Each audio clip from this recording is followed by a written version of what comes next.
মিথ্যাই বিশ্বাস করো। মরা লাশ কথা বলতে পারে না বলে রব চাইলে পাড়ায় দেন, মরা লাশ কথা বলে। মরা গাছ কথা বলতে পারে না, এটাই সত্য।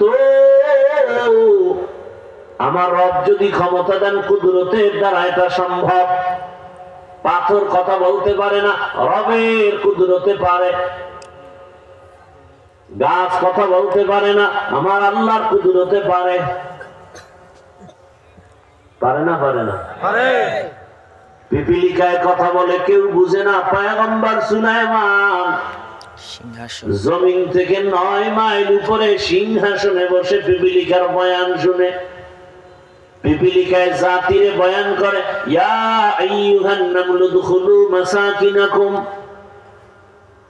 গর্তের পিপিলিকা ভেতরে যাও। 9 মাইল উপরে পয়গম্বর সুলাইমানের সিংহাসন। পয়গম্বর সুলাইমান স্পষ্ট বয়ান শুনলেন, পিপিলিকার ওয়াজ। ফাতাবাসসামা, পয়গম্বর সুলাইমান মুস্কি হাসলেন আর বললেন, সিংহাসন জমিনে ল্যান্ড করো। জমিনে ল্যান্ড করলো। তেল নাই, পেট্রোল নাই, অক্টেন নাই, পাম অয়েল নাই, কিন্তু বিদ্যুতের থেকেও দ্রুত গতিতে সিংহাসন চলে। শুধু বাতাস সিংহাসনকে চালায়। কুদরত কার? আল্লাহ।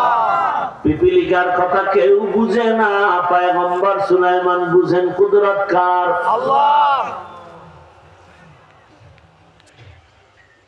পয়গম্বর সুলাইমান জমিনে অবতরণ করেছেন, পিপিলিকার কথাগুলো শুনলেন।